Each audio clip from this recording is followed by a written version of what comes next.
and the absolute solid evidence I heard from you and Craig, just like I predicted in the pre-show, you guys demolished. It was amazing.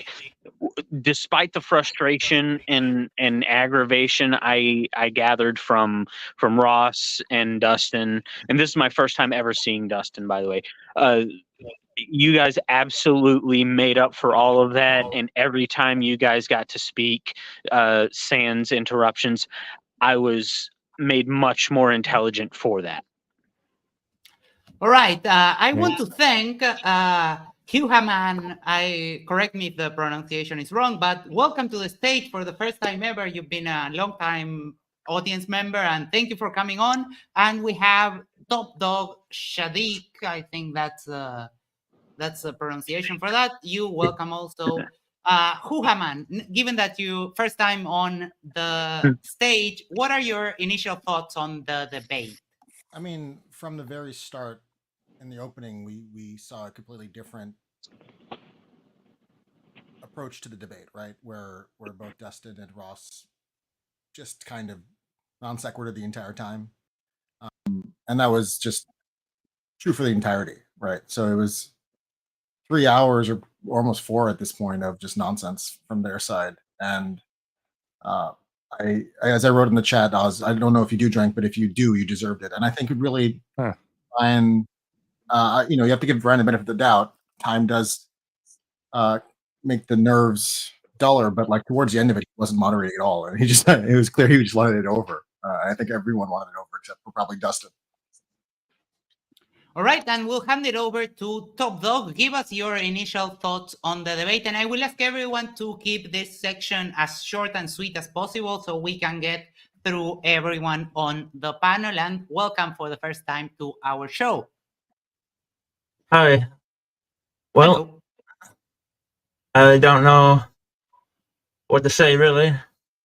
Pretty obvious that they haven't really looked at the real life videos of the history of those landings and properly for long enough. They just go to what the people that told them what they want to believe. What do you mean? Which side are you? Are you saying that? I'm saying the flat earthers were the ones that didn't see the actual history of the videos. Gotcha. Sorry, I'm very nervous right now. I haven't done this in a long time. Don't be nervous. No we're a very friendly panel, and also if you're a flat earther and you would like to come on stage, I'm sure we can accommodate a little room for you. I know Top Dog. I know Top Dog. He's a really good guy. Be nice, Yeah, of course. We try to be nice with everyone. Thank you for that. Lies. You're never nice to me, Max. It's lies. I do think Hugh Man is a lie, though, because that's a dog, not a Hugh Hammond. Just kidding, bud. I will 100%, by the way, drop off if you need to make room for others, because I'm here quite often. I will 100% drop off if you need to make room. If the stage is full and Whitsid and Ross and Dustin can't join, I'm perfectly fine with that. I'll hand it over to Isa. Give us your initial thoughts on the debate. So I think there's different ways of looking at it. So there's the information itself. What is the data that's being presented in the presentation? And then you have the kind of what is the personality. So I think that these are the things, certain levels that we should look at. I was actually kind of surprised by Ross's and Dustin's sort of synergy. They were kind of able to work together in their personalities where I don't know how to really explain it, but Ross kind of came in as this sort of like point man, and he was very strong and heavy-handed. And then he kind of would like pass it off to Dustin, and then Dustin would shoot. Like it felt sort of like that. Do I agree with what was said by them? It was literally what I said. I said there was a trinity, right? I said there's a trinity of conspiracy, a trinity of scientific rhetoric, conspiracy rhetoric, scientific rhetoric, and I said there was one other kind of rhetoric. I forgot what it was, but they were all there. The conspiracy rhetoric, the scientific rhetoric, and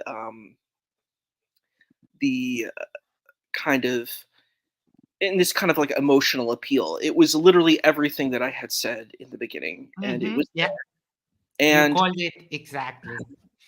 I wish Ozian and Craig had more synergy together. I think there was a sort of disruption which made it very difficult to do that. I think that if there was a kind of a better working together for that, it would have worked. But the thing is, it's very hard when you have like a very I'm trying to find the best word for this. A very strong personality like Ross. Ross has an extreme. Yeah, what's up, Ozian? Ross immediately took control of the debate, and Ryan let him run with it. And once that happened, where Ross established what the rules of the debate were, they took control of the debate, and Ryan didn't see that. I tried to protest several times what was going on. We weren't allowed to challenge any claims. They were allowed to control the entire debate until towards the end, when it was getting towards the end. But I almost walked away because of that, because I was very frustrated, if people couldn't tell, because of that. And I totally hear that, and I grant that completely. It's just I noticed that I was like, oh my gosh, Ross he really knows how to do this. He knows how to kind of like incite. He knows how to do these things well. He's very, very good at that. And he knows how to like get under people's nails. And I think he's quite successful at doing that type of situation. I noticed him doing the accents. He loves to do the accents. Mark knows about that. He likes to do the accents. That is Ryan should have muted him. I think he did a couple times. Well, eventually. He definitely did at the end. He definitely was at the end. I think Ryan was kind of sick of it by the end. But yeah, since you mentioned me, I think I handled him pretty well, actually. Nothing. Go ahead. He did not faze me in the slightest. I think my debate with him was, I mean, it was atrocious. It wasn't really a debate, but I think I did a good job in that one. And I don't disagree. I'm not disagreeing with that, but I'm saying that there is this type of thing where he gets under, like he kept saying your English over and over again. Mm-hmm. You handled it pretty well, but I'm saying he knows how to do this. He's well trained at the only person I saw him really get along with is Leo, who is here. You know, I saw him get along very well with Leo overall, but because I'm black. Probably. If you're in the people of color department, you're gonna do fine. Well, I am one of the whitest people alive, so it's not me.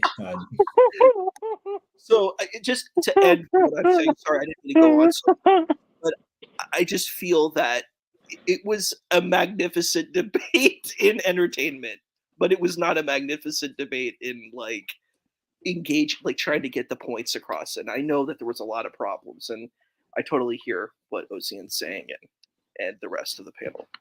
All right, let's hand it over to Dr. J. Give us your first impressions. We needed you the other day, but you weren't available. No, my siblings were at my house and we were playing board games, so it was a that's heavy perfectly weekend fine. of board gaming. We could have used you the other day. Give us your first impressions on the debate. Yeah, that was rough. I mean, that was one of the worst ones I've ever seen. It was just yelling and whatever. I mean, it's hard to enjoy. So I don't know what to say about it. I mean, for a while, I think maybe it seemed like, basically it's just really hard for, Ozian and his partner not to get frustrated and mad as well. And I don't know what you do. You just do the whole thing and not get mad and let them be mad and crazy the whole time and not actually talk about anything of substance. I don't know. What are you supposed to do? When you try to get substantive stuff, it just ends up to a yelling contest.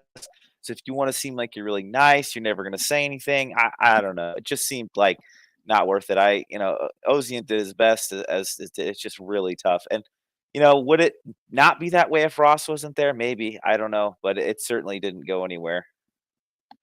All right. IT Spin, who sent a bunch of super chats and asked a lot of questions and sends us $1.99. Ocean, thumbs up. Sorry for everything you said. Fell on deaf ears. Thank you for supporting us. And yes, we kind of certainly agree. Ooh, and Huhaman, thank you so much. Gifted 5 Matters Now memberships, and we'll see who gets them. Greg Andrews, Sneed McPhee, Billy Bars, Elias the Aquanaut, that's a cool name, and I think that's all of them. Yes, thank you, gifting memberships while on stage. Leo, let's hand it over to you. First impressions on the debate. First impressions? Wow.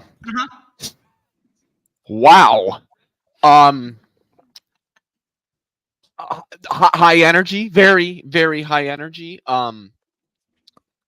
Everybody was sort of shouting, but I think that Ozian and Craig were not shouting because they're loud, obnoxious, and kind of out of control. I think that they were shouting because they were trying to overcome the other two people who were loud, obnoxious, and out of control. Dustin was a little bit more reserved than Ross, but he was still pretty, still did his fair share of interrupting. I have started to see that when it's Ross, this is kind of what you are dealing with. I genuinely don't know if he does it purposefully or if he's just that kind of person, that just does things like that. It's really hard to tell. I think that they looked bad, not because they were just kind of high energy and rude. I'm talking of course, of the "we never went to the moon" or "the moon landing was fake" side. Mm-hmm. I think that Ozian and Craig really made a good case for us having gone to the moon, responded well to the points that were raised, if you could call them that were raised by the other side. I feel it's at least one or maybe a couple of different points in the debate, it kind of became a little bit of a flat Earth debate, and then it went back into the moon stuff, which I think that kind of tends to happen. Like most people who are flat earthers, because I believe both of these men are also flat earthers, so I'll just call them that, is that just like all of them, Dustin does not understand gravity at all. So there's also that. And that's about all I have to say. All right. Now, Maximiliano Villa, thank you, gifted another 5 memberships. And let's see who got them. Adam, Aisha's Goat, Raichi 50, 3Lev8, and Josue Sepulveda, and I think that's the Puerto Rico flag. And we also have, sorry, my computer froze for a second. Tell Me More gifted another 10 memberships. I'm not going to name the 10. And finally, IC Spin sends us another super chat, $1.99. Ross is simply a showman, nothing else, empty. All right, that's a good way to put it. We're going to go around the panel and we will ask who won the debate. Let's try to keep it. Max, yes. Can I give my opinion of the debate? Because I never got to. Oh, yeah, sorry. Oh, that's okay. That's all right. Just thought you might have missed me. So, okay, I'll start from the top. Ozian, I totally understand you not wanting to deal with that again. I really feel for you, mate. But I think it'd be fair if somebody did drop in, a panelist. To be fair to everybody, because we'd boot people for a globe earther. I think we should boot them for a flat earther panel. I think that would be fair. But yeah. You may have been joking, but I totally understand the frustration. You look tired towards the end. I'm not surprised. Craig looked tired. Everyone looked tired towards the end, except for Ross, because he still had that manic energy, that hyped up energy. I don't know where he gets it from, but I was tired watching it. I don't know how you did it. First off, I want to make clear that I didn't see the very start. I probably came in maybe a quarter to a fifth, maybe, of the way in. Well, actually a quarter to maybe a third of the way in. So I didn't see the entire thing. I did see the majority of it. I feel, and Ryan, I love Ryan. I feel very disappointed that he did not control that absolute mess that I saw. Like, you cannot let people just barge in and continue. You have to keep things consistent all the way through, or else they will just keep doing what they're doing. Like, if he allows Ross to butt in without any kind of mute, put him on hold, put him in the back room, just allow him to do it, he's going to keep doing it. He's going to keep doing it again and again and again. And that's what I saw. You guys were fine. Ozian, you were great. You sort of, I know that you, so what was weird, and I don't want to be harsh on what was weird, that, you'd answer a question and start to answer. Ross would butt in, you would try and speak over him, and then you were put on mute. And it's like, yes, what the hell? Like, it was Ozian's question. Ozian was the one answering. Ross butted in every opportunity, and he's the one that gets to talk to me. It was crazy. But that aside, you did a great job. Craig threw a couple of insults and stuff, and maybe he was a bit boisterous for my liking. I am critical of that. If I'm going to be critical of Globers throwing insults, then I'm critical of sorry, if I'm going to be critical of flat earthers throwing insults, I'm going to be critical of Globers throwing insults. But nowhere near as much as the insults coming out from the other side. They were off topic all the time. They like Dustin's weird satanic panic religious weirdness that he got into. He also was in danger of demonetizing the stream, which is a huge no. He's a guest there. When you agree to do something like this, you're agreeing to follow by the rules. Right, the moderator rules. It's just you've got to clamp down and let them know what you expect, even to the point of saying, no, you can't continue to talk if you're going to do this. You've got to be able to lay down the law, because that conversation went nowhere. A lot of it was just them bringing up things they thought were problems, you trying to answer how to address them, and them just interrupting halfway, and then the entire thing's a mess and it goes nowhere, and you get off topic and you go into some satanic thing, or Ross's furiously yelling whatever into the microphone, like the stuff with the response time kind of thing, or the pressure in spacesuits kind of stuff. You answer, give an explanation, but halfway through the explanation, it's just this, and I think I'm sorry, I forgot who noted it, that Ross would do the interrupting and then he'd palm, I think it was Issa mentioned that, palms it off to, or passes it off to the other guy, Dustin, to give the more sensible response kind of thing. And it was a tactic all the way through, but they never actually brought anything really coherent. There was nothing there. It was just yelling and then more claims from Dustin, yelling, more claims from Dustin. And then you had to address those. And it was just that cycle all the way through. It was a complete dumpster fire, and not your fault, Ozian, and not Fight the Flat Earth's fault. Probably one of, if not the worst debate I've ever seen. Like, it was absolutely shockingly bad. And, that's all I've really got to say about that. Absolutely terrible. I was ready to walk away in the beginning when he turned it to this 1 minute thing. Like, we were supposed to go this 4-way 1 minute. Like, so the way it was working, they asked us a question, and spend 1 minute asking a question. We would get 1 minute to respond. Then they would spend 1 minute asking this question to get 1 minute respond. Then they spend 1 minute asking this question and get 1 minute respond. I'm like, wait a second here. No. If we're going to do this, this needs to go back and forth. Yeah.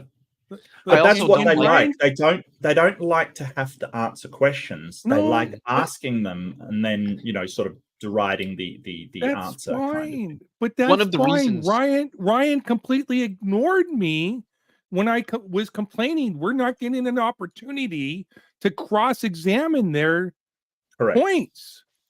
One of the reasons, and you let it go the whole time. Why I don't like that for that 1 minute or 2 minute back and forth format is because, and this is what happened, at least partially in my very first debate with Witsit, is that and this happens especially if you're dealing with like a flat earther or somebody that's at that level of dishonesty, is they'll spend their 1 or 2, 3, whatever minutes, they'll spend their time gish galloping point after point after point, not actually explaining anything, not presenting any meaningful arguments. And then instead of getting the ample amount of time to respond to what this person said, I'm limited and can maybe get all the way through one response to one of the points brought up. And look, I'm sorry if it takes me 8 minutes to respond to what you said in 2, but that's your own fault for gish galloping. I think, to me, it shouldn't be equal amounts of time to vibrate our throat muscles at each other. It should be ample time to respond to what they said. Some people do speak a little bit more. I don't think there's something wrong with that. But yeah, you should be allowed ample time to respond to what it is that your opponent laid out. And if they chose to gish gallop 6 different points, then you get the time to respond to all 6 of those points. Yeah, I somewhat agree. I think, though, that's where the moderator should say, hey, in these time segments, you should only ask 1 or 2 questions. That's where the moderator has to step in and make a call on, hey, if you're asking 6 questions, I've got to extend the time. And vice versa. If the other person responds to those 6 points, they should have more time to respond in kind as well. What I've noticed with a lot of flat earthers and a lot of young earth creationists, so sorry if anyone's a yerfer here, is that when they say, I don't want you to ask 6 questions, or I don't want you to take too long to respond, they're not talking about themselves. Or if they say, hey, we want 1 minute segments, they're not talking about them. They're talking about you. It's like Whitsitt when he sort of said, hey, you take 5 minutes to respond. Huff, huff, huff. It's like, Whitsitt, have you ever sat and listened to yourself? Like, he takes forever. They're talking about you, but they're not applying the same values to them. So when I say something like, okay, we'll have a 2-minute back and forth, I mean, I take 2 minutes, you take 2 minutes. When they say it, sometimes they just want to interrupt. They don't want you to be able to talk for that amount of time. It's crazy, because when you think you say a rule, you think it applies to both people. You think it's fair, but they're not thinking that way. And which is MDD, weird. I mean, there's a lot of debate channels that are this way, but a lot of moderators I've seen in a lot of different debates across YouTube do not know how to recognize and stop gish galloping, because you shouldn't allow one of the participants in the debate to do that. If you recognize gish galloping, you should stop it, because that's not fair. And things that aren't fair, for the most part, should be called out by the moderator. I know if I was moderating some of these debates, I'd go, whoa, okay, you're on your 3rd point now. I mean, either limit the amount of points you're going to make, or I'm going to give your opponent ample time to respond to every point you bring up. And so they're probably going to be speaking a lot more than you. So give them that choice, because it really is their choice. If you're the one doing the gish galloping, that's your own fault for listing off 8 points instead of picking 2 and like explaining them out a little bit. That's your own fault. Well, the worst I ever had with gish gallop was obviously Kent Hovind, who he gish gallops like a champion. Like, I call it the Hovind hustle. It is that long, and he'll bring up 6 different points, but I'm making notes, and then I respond to 6 of them, and then he actually says 1 topic at a time, and every single point he brought up, like it's incredible. It's incredible. But yeah, I agree, Leo. The worst one I've experienced is Otangelo. Oh yeah. Let's bring it back to the format and give our opinions on who won the debate. And I'm going to skip you off on this one. It wouldn't make sense to call out who won from you specifically, but I'm going to take it to Billy. And let's try to keep it short and sweet so we can all get a chance to speak. Go ahead, Billy. All right. I said this last time, Ross, when I reviewed Ross's debates, that he definitely has a lot of energy, brings the energy. But I mean, if you want to go to a debate and just bring energy, you're going to lose. So definitely Oz and Craig took it. And Dustin, I already said I can't say what I want to say about that guy because he's not very nice. So let's just leave it at that. All right. Dr. J. Oh, I think Globe won this one. I don't think there's much more to say this time around on this. All right. Top Dog Shadik, give us your opinion on who won tonight. The spherical Earth, because it's just that they haven't taken the time. I mean, the flat earthers didn't take the time to actually look at what real life observations and stuff. So they lost by default. Thank you very much. Isa? Isa's having a problem with the internet. Let's take it over to Huhaman. I think clearly from a real standpoint, the moon landing won, but I think whenever Ross gets on stage, he wins just by being able to get exposure. And I think same thing for Dustin, right? If he's been banned from YouTube, I think just being able to be on a channel that he can rant on, he won his own kind of victory there. Okay, Mark? Well, yeah, Dustin definitely didn't win. He went off on tangent. Ross just screamed incoherently. Craig did a good job addressing the issues. Nothing that they brought up wasn't addressed by the Globe Earth side. They just seem to want to shout incoherently. I generally don't get into who won or lost the debate, and sort of winning the debate. I think that everyone wins or everyone loses when you have a debate of two ideas, but I mean, Stringer put it in chat. I think it's actually true. Everybody kind of lost this one because nobody could have a decent conversation or a decent presentation of ideas. It was just chaos all around, which is maybe what they're after. Maybe that's what the Flat Earth side is after. But I do think that Ozian and Fight the Flat Earth presented way more credible and reliable information that answered all of the questions, while the other side, they didn't answer anything. All right, thank you so much. I'm going to let Rodney and Leo give their views on who won the debate, but we have two Flat Earthers waiting on the back room, so I'm going to need two volunteers to jump off stage, at least for a moment. Okay, we have one already. I'm going to add Bob, and I can jump off if you need a spot. I'm happy to. Okay, thank you. Okay. All right, welcome, Bob, and taking back Eden. I'm going to hand it over to Leo and Rodney, and we're going to let you give your opinions right after. Leo, go ahead. Leo, can you hear me? Oh shit, I'm muted. I would just reiterate a lot of what Mark just previously said. I do think clearly Ozian and Craig made the stronger case. They're the only ones who really made a case because, like Mark said, Ross just kind of screamed incoherently and Dustin just kept going down random tangents. So yeah, I'll leave it there. Thank you very much. Rodney? I guess it's like I called it in the pre-show, even though I cribbed a little bit from the chat. I called just about every single argument that they brought up, including the wind on the moon kind of nonsense. But hands down, Ozian Craig absolutely demolished and took the victory here, and I guess I kind of side with Mark on this, where it was a moral victory for Ross and for Dustin, where they just shouted and screamed and generally acted silly a lot, and it kind of was a victory for them because they get to walk away beating their chest saying, I owned them.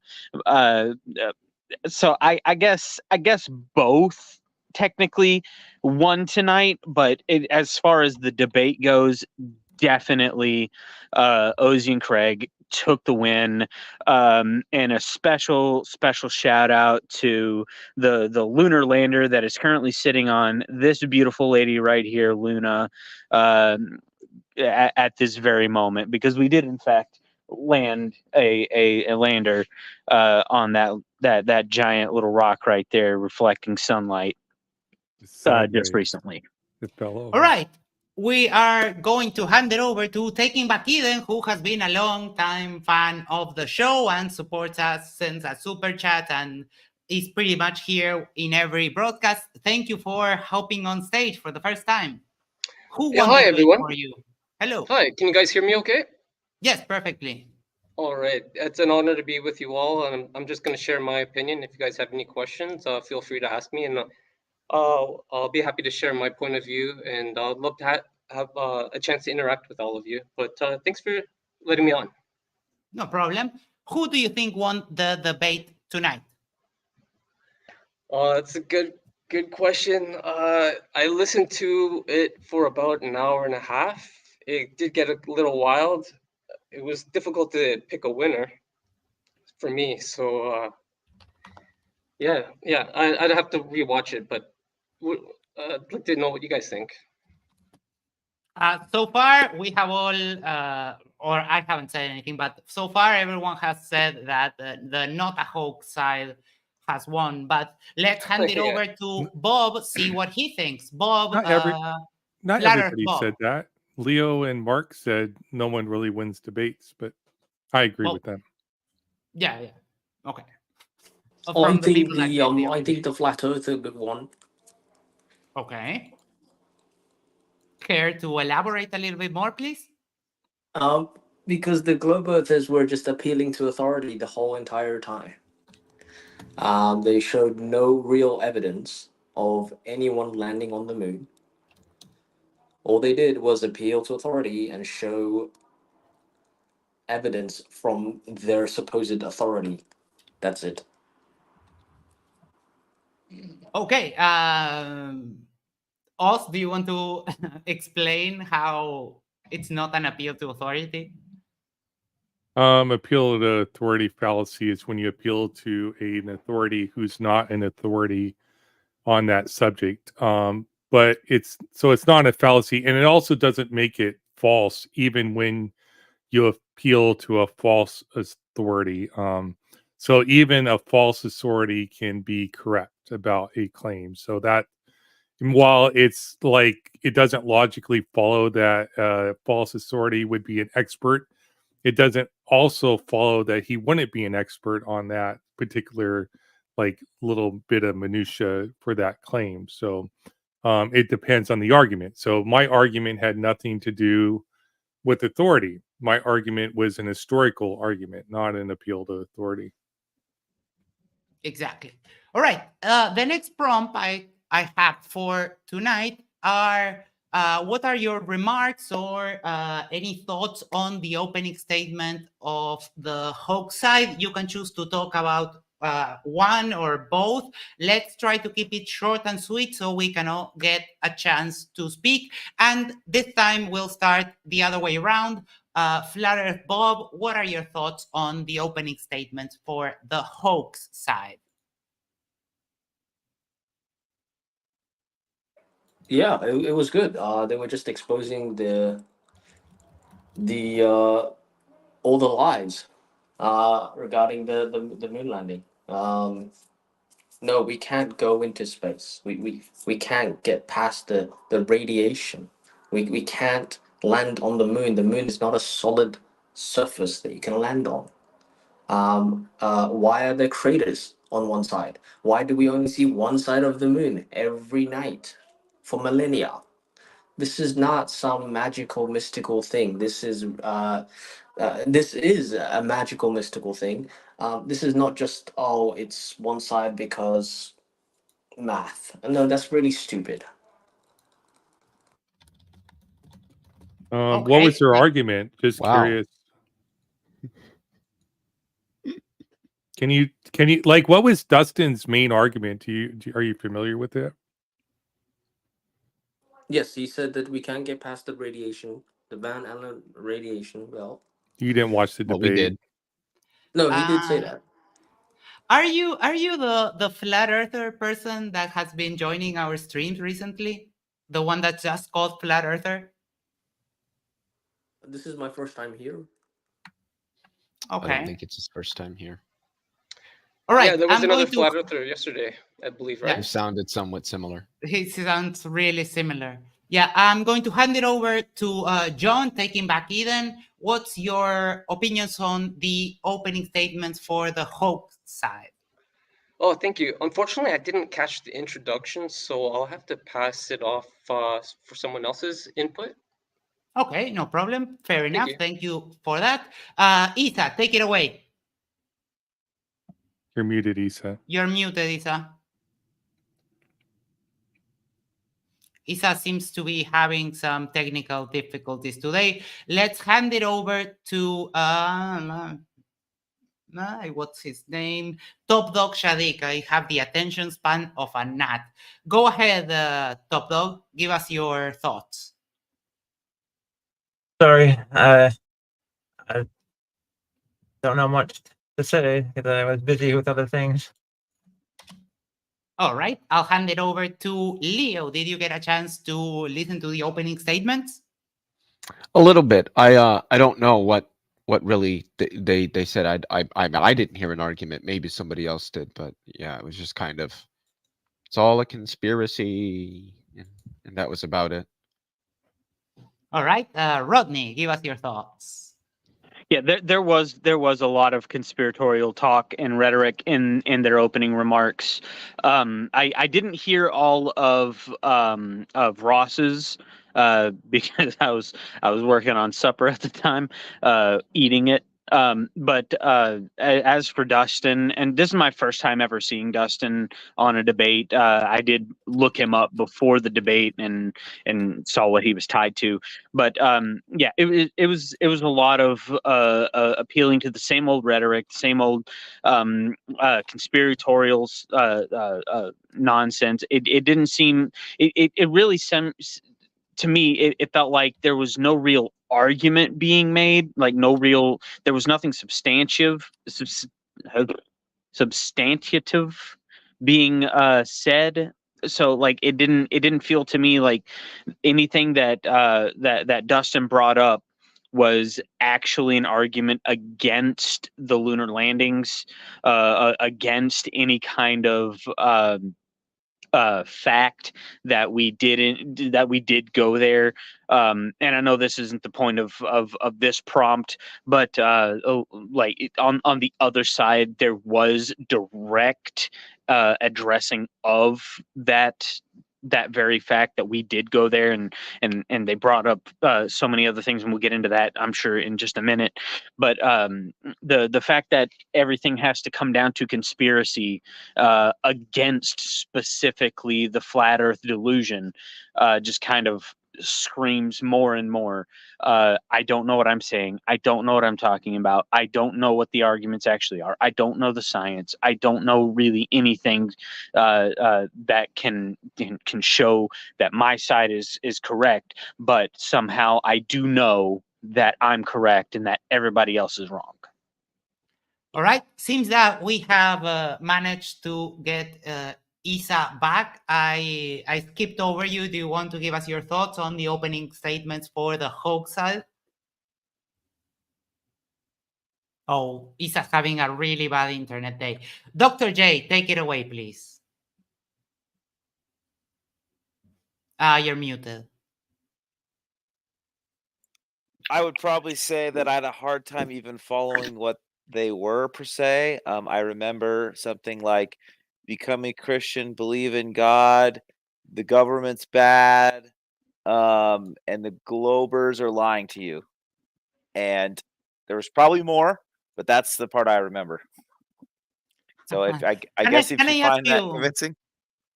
Can I ask you a little tangential question? You as a Christian and as a pastor, how do these statements make you feel when you hear people do these kind of things? So in my world, I've never heard anybody ever even talk about flat Earth. It's just not even a thing anyone ever talks about. Everyone would consider it that I've ever met not correct and just totally not even worth discussing. So it is very, very weird, interacting with quite a few people that connect those things together, because in my life, I would have not realized those had anything to do with each other at all. And one more before I let you go. Do you think Oz is a demon?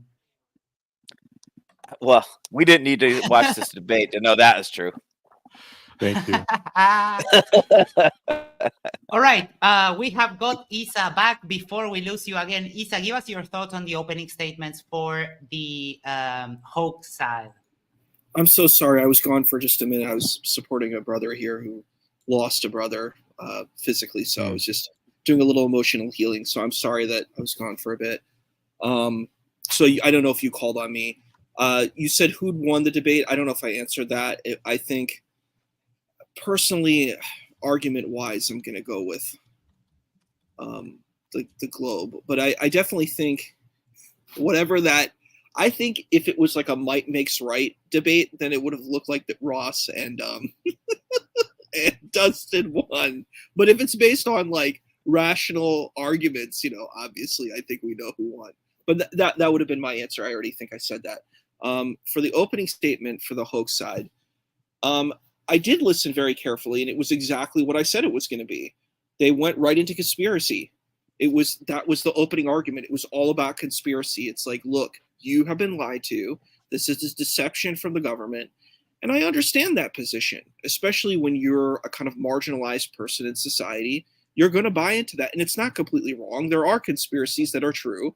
Like the Tuskegee syphilis experiment is a totally true conspiracy that has happened. And there's been a lot of persecution of minorities within the United States. So if you're from marginalized societies, you're going to have distrust of the government. And I think that is a fair position to have. But having distrust does not mean that you just distrust everything unilaterally. I think that's a problem to do. And I think that is what happened. It was just like, and I remember the demon Nephilim came out. I don't know if you know what a Nephilim is, Yes. Ocean, but there's actually a guy called Nephilim too. And there's a whole complex story of what a Nephilim is. But did the angels have relations with the humans? We don't really know exactly what happened. Were they magicians? It's like a supernatural story. But I think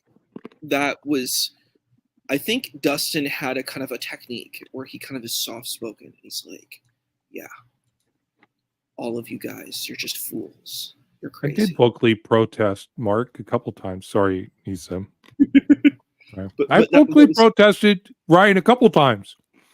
The thing was, there was this passion where he was just, it was interesting how Ross, and I brought this up, how Ross and Dustin had this chemistry where Ross would be kind of like the warrior who comes to the front, and then Dustin was sort of like the magician in the background who was like casting the spells. It was sort of like that kind of synergy was going on.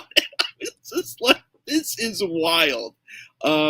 So basically the opening hoax statement was, they really did synergize, where they're just like, dude, all of this is conspiracy.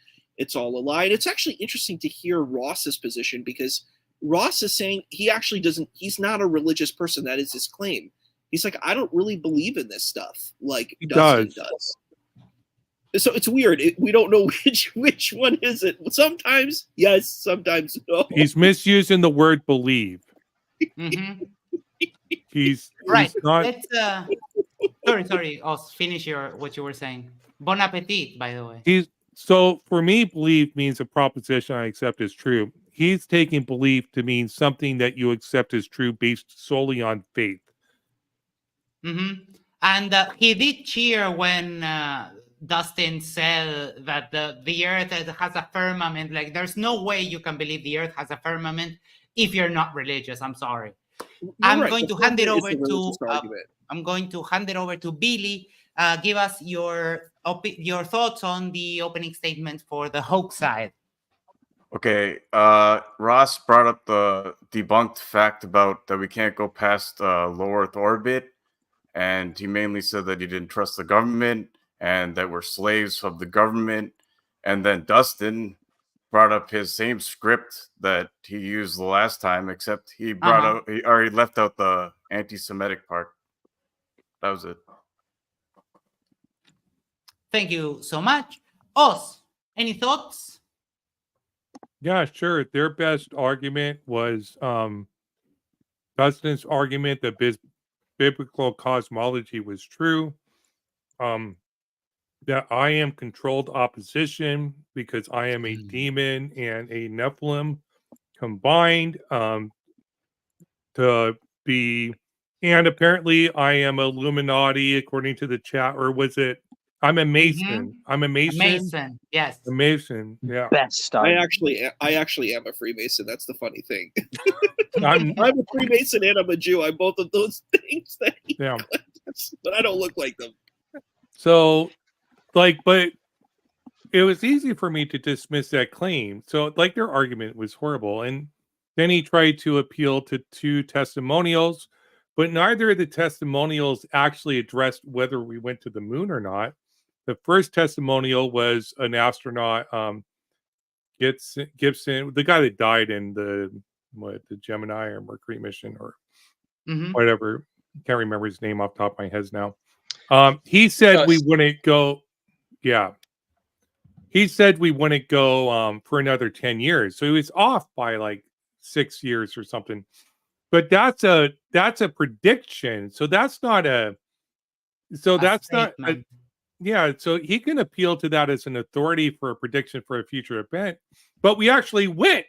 So it was a false prediction. So it's like this is not evidence towards whether we win or not. This was his prediction that ended up being false.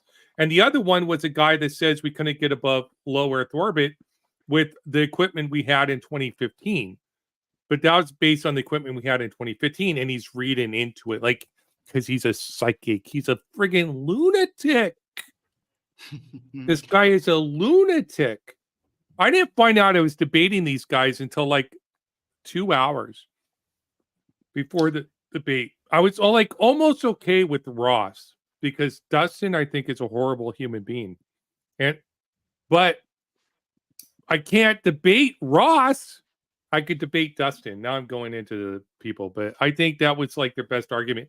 Ross had nothing, absolutely nothing. Neither of them attacked my argument except to say, you're just appealing to authority. No, I made an historical argument. I showed pictures. I showed video. I showed witness testimony.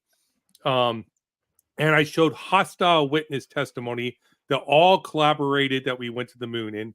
And then Craig did the same thing. He talked about how physically we would get there. We could have gone into much more detail about the physics involved in that. I expected to but these guys are flat earthers. They're not going to get into that type of detail, but they never rebutted any of our claims except to claim it was an appeal to authority. So they never actually addressed the merits of the argument to begin with. So. Yeah. And you explained the how that wasn't an appeal to authority, and you did explain that again. And we lost Flat Earth Bob, so we have Mark back in. I'm going to get your opinions on the opening statements for the hoax side, Mark, please. Oh, I didn't see the opening statement, so I'll just pass it on. All right, no problem.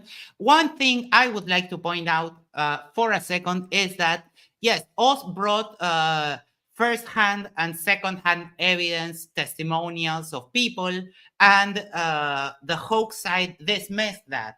And just a few minutes later, they brought up their own testimonial evidence. So there's a bit of a double standard there. It's like, oh, you can't make this argument, but I can make this argument. And I think that's, if you want to accept that for you, you have to accept that evidence for the rest. And the weight of those evidence are very, very different. Yeah, Max, I wanted to bring that up. None of their testimonial evidence went against the claim either. None of it did. Yeah. Witsit and his crew are known for doing this all the time. They'll call every argument you bring up an argument from authority, but then they're the ones citing fringe people in whatever respective field. So, I mean, who's really arguing from authority here? Mm-hmm. I would like to share. Oh, okay. Go ahead, Max. Sorry. No, go ahead. Go ahead. Oh, thank you. I wanted to apologize on behalf of Dustin. I hope he won't mind. This is for Oz. When he mentioned the demon, I don't think that is accurate because I don't think that is true. What I think is more likely, if I may, is that potentially we could be possessed. And I can go into that into detail. I have the mechanism. Oh, I bet.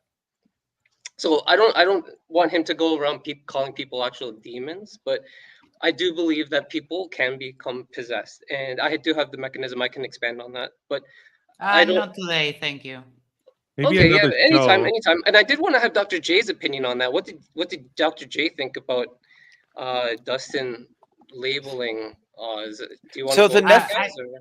the Neph- well, the Nephilim happens in Genesis 6. The flood happens after that. So if you believe in a literal flood and you believe in the Nephilim all drowned. So I do not even understand how they think the Nephilim exists today, unless maybe the Nephilim are like happening again. So I have never believed that there was a Nephilim. So when some people would say Goliath was a Nephilim or whatever, I'm like, dude, no, he just was, I don't think so. So therefore I don't tend to put any stock in it, because whatever they were, it seems like they would have all been destroyed in the flood if you follow Yeah. all that. So that's my understanding. That's logical. Yeah, thank you. All right. Before we go on to the next prompt, we have a super chat incoming. Only sheeple can't see. Most of the debate was just painful. Ocean, I think you need to react less to the insult and address it in the closing. The mod should have muted more. Any thoughts on this, Oz? We didn't. Did we get closing, or did I leave too late? I left when the super chats were over. Yeah. Oh, okay. All right. We're going to go into the next prompt, opening statements for the Not a Hoax side. And let's start with John, taking back Eden. Go ahead. Okay, yeah. You'd like my opinion on Not a Hoax side? Mm-hmm. On the opening statements in particular. Oh, actually, I didn't catch the opening. I was tuned. Yeah, sorry. Yeah. So I'll pass on this, and thank you for the op. No problem. Mark, the same. You missed the opening I missed statements, it, correct? yeah. No That's problem. Isa, take it away. All right, I have a lot to say. I think it was a slam dunk. I love that argument that both Ozian and Craig brought up, and I think that it's a winning argument where they're like, well, okay, here's this position of this moon situation. Who is testifying to it? The people who are hostile witnesses are testifying to this moon landing occurring. That's a grand slam. You win with that point, because you're saying, look, it's if people who agree with this are saying it, sure, that's fine. That can be conspiracy. But you're having opponents who lose by claiming this say that this existed. And I think that it's just that one statement in and of itself, that was like the crux. I think it was really solid. It was based. All right, thank you so much. Isa, Top Dog, thoughts on the opening statements for the Not a Hoax side? Well, I might have missed it because I was busy doing other things in real life, and I usually watch everything on these things, but somehow I missed it this time. No problem. But it just have to watch MythBusters version or video that they made a long time ago, and then that's all you have to do really to understand why a lot of this stuff can't be faked. Thank you very much. Leo, I think you said that you missed the opening statements. You came in late, right? No, but I didn't see much of this one because at the time I was kind of like doing a couple other quick things around the house. So I heard a little bit, but I wasn't really like tuned in. All right. I'm sure it was good. It was something. Rodney, take it away. Exactly as Issa just said. The third party evidence of people like in opposition to the U.S. confirming that the U.S. did in fact make it to the moon before them. That nail in the coffin, done and over with. Ozian, did if you don't mind me asking you, did you and Craig coordinate your opening statements beforehand? It's a little bit. I sent him my PowerPoint ahead of time. We spent like 20-30 minutes talking about it ahead of time, so we knew what we were going to talk about. Yeah, because again, you guys absolutely demolished. In the first, I think I even said it in chat. In the first 11 minutes, I had made a bingo card. I got bingo on flat Earth arguments in the first 11 minutes. I don't even think we made it out of opening statements, and I got bingo on flurp assertions. But you guys absolutely demolished. It was amazing. The all 3 points that you brought up were completely sound. And I saw no real no real flaw in them, especially that the fact that we do have third party evidence of like just regular Joes in their backyard with a radio, or some guy with a telescope, or all these different third party independent sources that confirm it. And that was just a home run for me right out of the gate. I thought you guys did a really good job with that. Thank you very much, Rodney. And I just want to really quick. Ross was correct. Ross, in his opening argument, to go back, sorry, he was correct. This was a historical debate. Is this a historical event? Ross was completely correct, but Ross was asking for scientific evidence for an historical event. Like, he doesn't even understand what historical claims require to accept as true. And I don't know if anybody caught it. Part of my argument was like, listen, we have video evidence, we have photographic evidence of the moon landing, of the people that went there. We have a phone interview between the president of the United States and Neil Armstrong, who is on the moon. Now, you can reject it, that's fine. But we have more evidence, tons of more evidence to that. All we have for George Washington crossing the Delaware River on Christmas Day of 1776 are paintings and writings. That's it. But most of us accept that as true. But we deny the moon landing? It's absurd. Sorry. Washington never crossed the Delaware. No Whatever. problem. You can deny Who's it. next? Dr. J, opening statements Maybe for not. the not a hoax side. Yeah, I mean, Issa said it. I mean, a lot of, if you get into biblical stuff, right, usually you claim, oh, well, even the opposition said this happened, so therefore it's true, right? That is a super good argument that people use in literary historical stuff all the time. That was fantastic. But I just like to focus on, like, Ozian, I really appreciate you sort of respecting the debate and actually preparing arguments. I mean, you actually do a real opening statement. And I know your interlocutors sort of refuse to have one that can be discussed, and they ignore yours and all that. And I just feel like it's a bit of disrespect for how these things are supposed to go. I mean, I feel like every time you come, even on a short notice 2 hour, you could have walked in there and just said, oh, well, short notice, I don't have anything, I'm ready for the discussion, right? But I just feel like you being willing to put together a real opening argument, it just shows respect for the process, and I just really, really appreciate it. Well, I was prepared for the debate a week in advance, but I didn't know who I was debating until 2 hours before. And I have history with both of those people, so. Thank you very much. Billy, thoughts? Yeah, I think that the third-party verification was definitely the strongest evidence that I found for them. But Oz did bring a lot of evidence, so did Craig. But I think, yeah, definitely having other countries verify it is important. Having the Soviet Union, that was at the time, we were in a Cold War, or U.S. was in a Cold War. I live in Canada, so it was a little different for me. But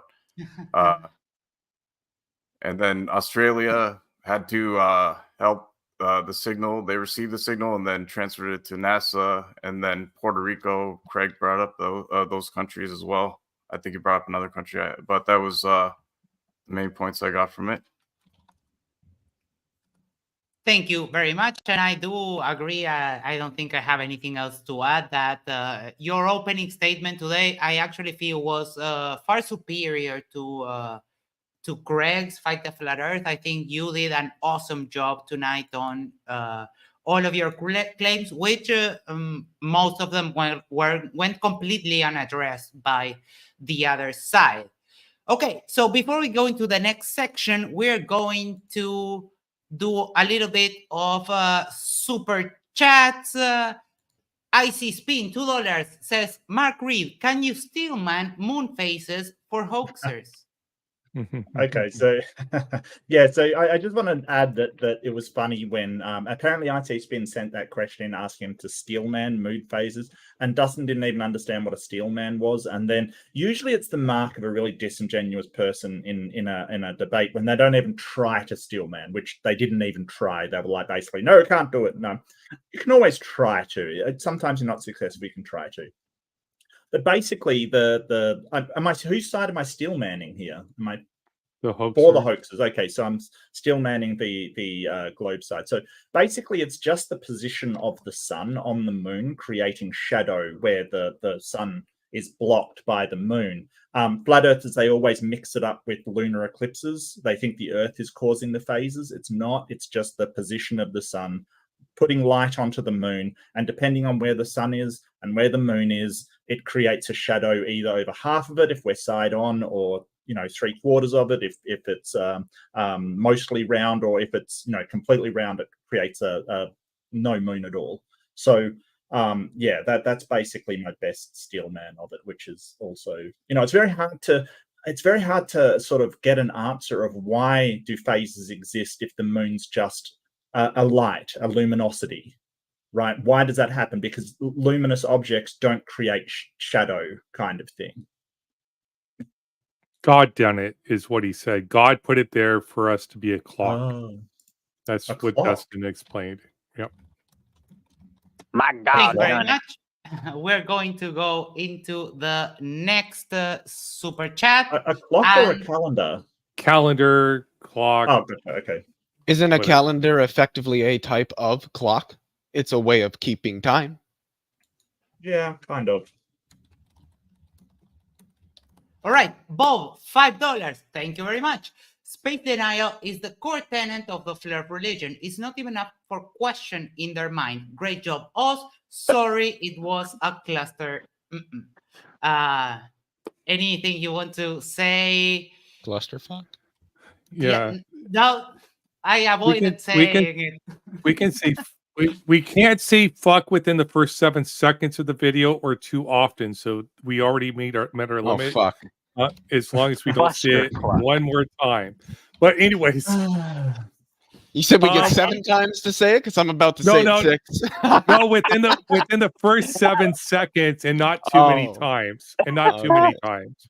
Yeah. It's for monetization. It doesn't matter. Why do they care about that? It's so ridiculous. Because they're fucking dumbass corporations. Yeah, it's I feel like I'm talking to Dustin right now and fucking Ross. I can't even answer the question. No, I'm just kidding. No. All right. Next, wait, no. Anything you want to say to Bob, Oz? Yeah.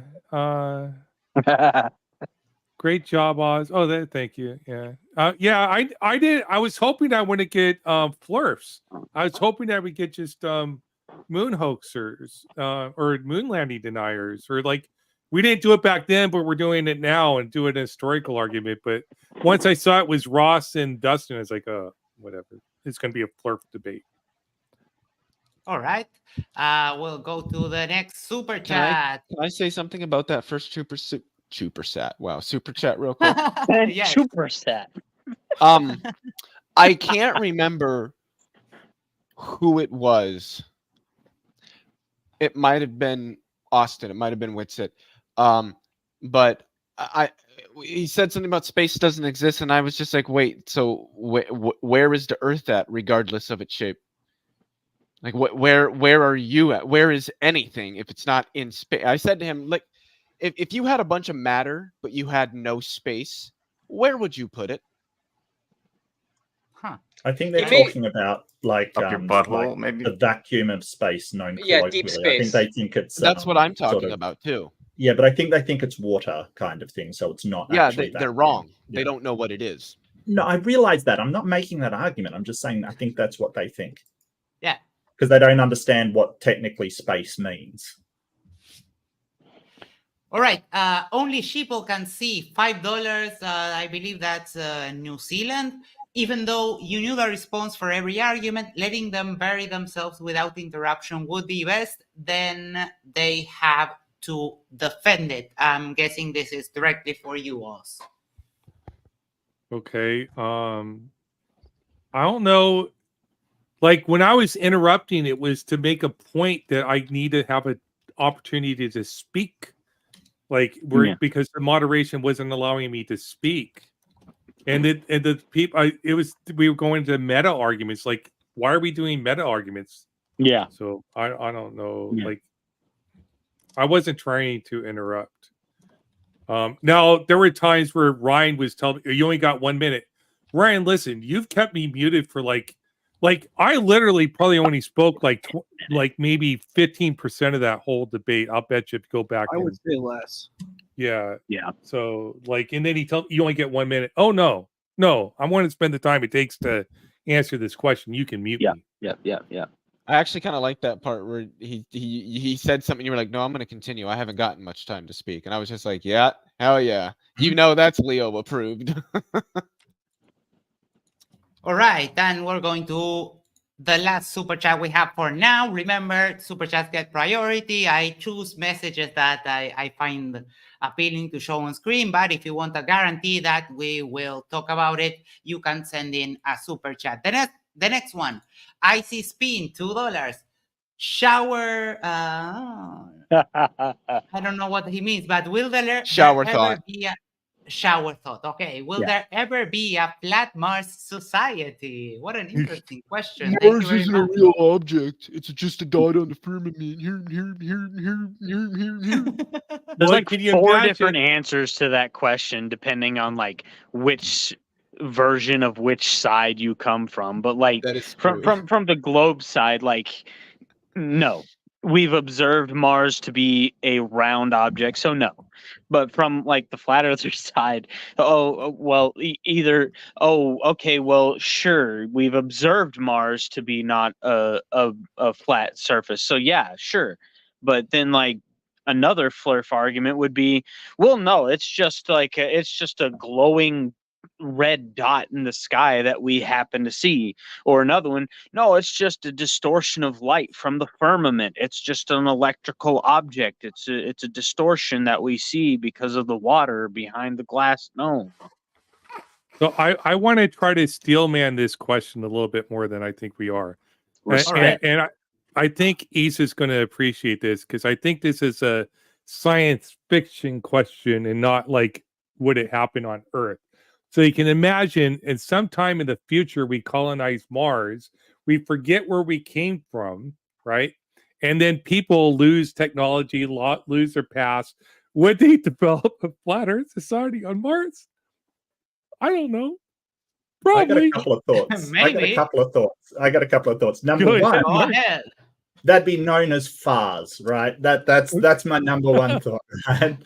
Number one, there would be FARS because it wouldn't be flat Earth; it'd be flat Mars. And number two, I wonder if the FARSers are going to look up and say that Earth isn't real. Oh, very interesting. Wait, but the Earth isn't Yeah. real. I thought everybody knew this. Oh, damn it! But maybe they Was forget this all a where they simulation came from. created last Thursday? You damn Oh, last Thursday is the thank you. anti-realist. It would be like a bad Goosebumps novel. Oh, I love Matrix. Goosebumps. Well, there was Yeah, one but- where they were like with aliens. Flat and stuff. Sabbath. Just pretend like we're the Earth is like in Mars or globes, and we're speculating based upon that. So that's okay. Thank you. Icy Spin, thank you for that question. That was an entertaining question. I think we all thoroughly enjoyed it. It's definitely a And, shower thought. Origin before- Earth deniers. Take my money. Take my money. Shut up and take Before my we money. take it into the open discussion for a bit, Maximiliano Villa, who is sending super chats so I can say his name properly, which never happens on MDD because you Americans can't pronounce the double L sound like we do. So it's Villa, Maximiliano Villa. SGD, which I don't know where that is. If you want to clarify that. Singapore Oh. dollar or Sudanese Sudanese pounds, excuse me, Sudanese pounds. It's 1 Sudanese pounds is 1.7 cents. So thank you very much All for right. the 3.7 pennies. He I says, appreciate it. take my money. And before we go into the open discussion, I did that wrong. I think it is Singapore. I put in wrong. Singapore. It is Singapore. Yeah, sorry. Thank you. Singapore. It was $1.50. But nobody can name the movie I just quoted. Yeah. Pirates of the Caribbean. God damn it! You got it, Yeah. son of a bitch. 3? Is it the third one or the second? Third one. I think it's it's either the second or the third one. Cotton I can't Fair, remember yeah. either. All right, we're going to take it all to open discussion. I'm going to give the first turn to John, taking back Eden. Let's discuss stuff that we haven't brought up from the debate, and let's try to stick to the topic of how the debate went today. I'm going to take a short, brief break to go to the men's room, and I'll be right back with you. Okay. Yeah, Thank you, John, Max. if you had matter, Hopefully where you'll would you join put us. it? Oh, pardon me. Sorry, Leo. No, I'm just kind of fucking with you. Oh, okay. Go ahead. Hey, I'm still here. I'm not chopped liver, Leo. So. What? Yeah. What? Go ahead, take it back, Eden. Oh, wow. Thank you. It's a real honor to be with all you guys. I know I'm in a room full of bright minds, and I just want to share my opinion. So I do have something that might be able to steelman your side. And it's actually what my mission is right now. I'm trying to hunt down all 6 moon landing videos of Earth, if they even exist. So I'm looking for all 6 landings, videos of Earth. And I was on McToon's, and on his after show of the debate with Jeranism, and his opponent, I think his name was Vivek or something along those lines, he mentioned, because I posted a question to McToon, can you share some of the videos of Earth from a distance? And he said, yeah, come to the after show. So I waited in the after show, and he was able to post one about the 48-minute mark. And I went back today to look for it, and it looks like that after show video is down. He never posted it. So I'm trying to contact everyone on Modern Day Debate and try to source all these videos of Earth. So maybe Was it alive? Well, Okay, I know well, McToon shared a first video. Just to start off with, there was only 5 missions that actually successfully landed on the moon. Oh, okay, One of thank those you. 6 didn't Well, land the reason I asked if it was alive is because I've also noticed that like there's a whole bunch of lives that aren't getting posted directly after they like go down from being live.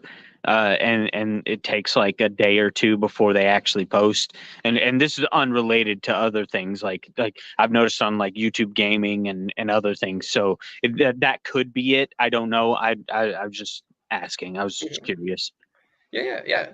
And I think if the Globe Defenders did have video of the Earth from the moon landings, I think that would be really strong for an argument rather than just photos. So that's my mission right now. I'm trying to source all videos from the landings, and unfortunately, I haven't been able to find access to the videos of them at all. And the one that McToon shared was very interesting. It's the same video that was used in the documentary called "A Funny Thing Happened on the Way to the Moon." I'm not sure if anyone watched that documentary. Expose. The flat earther or the moon landing hoax. Yeah, it was a movie initially I found on Netflix many years ago, and it was actually what led me on the path to flat Earth. I went. I've seen it. Yeah. I went to my friends. I said, "Hey, do you guys hear that we possibly didn't go to the moon?" And then one of my friends, he said to me, "I don't even think the Earth is going around the sun." And instantly in my head, I thought he was insane, and I kind of wanted to step away from him. But after I went back and did a little bit of research, it looks like this topic is still being researched. So I'm actually still looking for these moon videos of Earth. I know we have pictures, but I think the video would be very compelling. There's not much video of like they didn't go out there just to take video recordings of Earth for the moon missions because the goal of the moon missions was to go to the moon. Like we have other examples of video recordings of the Earth from other missions we've done. Why does it specifically have to be the Apollo missions? Like we have satellites and stuff that took video of from the dark side of the moon in between the Earth and the satellite. Like we have a couple different angles of that too. So like why isn't that video sufficient? For me, it doesn't. It's not compelling enough. I mean, first of all, I want to let you all know I'm from Canada, so I don't really have an attachment to NASA like maybe some Americans do. Maybe they had family members in the program. Maybe they're connected somehow. So I don't have that attachment. So it was a little bit easier for me to transition away from trusting NASA. I mean, I understand why people do trust NASA who don't have any association or affiliation with the agency. But for me, it was a little bit easier. I mean, I was a huge fan my whole life. I used to watch their channel, study their budgets. I think it was a really amazing accomplishments. But kind of when I found out that they didn't go, it was just, I mean, I have a few points that I rely on that kind of make it suspect. I mean, there's so many anomalies from myself. It's kind of hard to well, can you like bring up like the best anomaly you think is an actual anomaly? Sure. Yeah. There's a few in the documentary. Funny thing happened on the way to the moon. There were some. Okay, one is the telemetry data. Did they source the telemetry data since the moon mission? I know that they claim to have recorded over it. Like their tape recorder? Yeah. What? I have a video on my channel. He was a reporter. He was actually doing a video on the moon landing. It was like a 50-year anniversary or something along those lines. It was an anniversary video. So he went to the Maryland where they keep the telemetry data, and they found people they could chat with. They took them through the building, and they couldn't even locate the data, the telemetry data anywhere. So for me, that's a huge red flag. Yeah. Can I ask a follow-up question about that? Like, why is that a red flag? Oh, I think that's huge. Why? 5 landings, telemetry data all missing. Like what? I mean, this is one of the greatest accomplishments of mankind. For me, this is a red flag. For other people, so you just be really clear. Like you understand, like that type of information is recorded. Like think like on tape, right? So it's not going to last. Great point. Yeah, that's a valid point. Yeah. But they did have lots of other tape within the facility. Like actually, on my video, they brought the camera into the facility. And they tried to hunt down the tape, the data, but I forgot what his name is. Dr. Williams or something along those lines. He took him in there and he's like, "Yeah, we can't locate the data." I don't even know if it's in like existence. I showed a screenshot of the telemetry data reports during my debate. Okay, they have scripted reports of the date. They took the telemetry data recordings and they published it all. So why do you need it? Okay, yeah, sorry. Why do you need a tape recording? Oh no! I was actually this is one of the red flags for me that. Well, it's your most compelling, I think, right? So I'm just asking you, like, why do they need it? Because they knew that tape recordings of that type of data was very volatile. It didn't last. It's very easy to get damaged. So you would want to preserve the data. So you would print it out. Well, they didn't have printers per se. Well, they did, but they would like type it out, right? So they would record it. Yeah, I agree. So I think that's the logical. Preserve it. Yeah, if they did that, I think that is brilliant. And they did. I would like. Okay. Yeah, I'll show you. I'll show you right now for the final report for the Apollo 11 is right here, and you can find this for all of them. So they have all the data. I mean, it's just a report of the data. Oh, okay, but not the actual telemetry here. So I don't know what you mean by telemetry. You mean like their how they went there? Yeah. So from my understanding, it would be recording basically all action. I have the answer for that. As also said, those they were kept in magnetic tapes, which have an extreme degradation rate. They go bad really quickly, and that's why we have moved on from using tapes. Because I have a couple of friends who are very deep into analog music making, and tapes, they degrade really fast, and they need to be kept without humidity, and the temperature affects them. So the physical media by now is probably destroyed. It's unusable. So it's hard to get exactly that. I have a couple of messages from Sydney Raptor. Matters now. Question for anyone. Did Oz or Craig bring up the Chinese orbiter photograph of the Apollo landing sites, lunar landers, footprint trucks, buggy and buggy tracks? So let's go around. Anyone wants to answer this question? I don't think we did. I didn't see it brought up. But it's interesting because not only do you have that, you also had the Indian probe go to the moon as well. Plus, the robotics that they used, kind of thing. Like there's been a ton of different countries that have put robotics on the moon.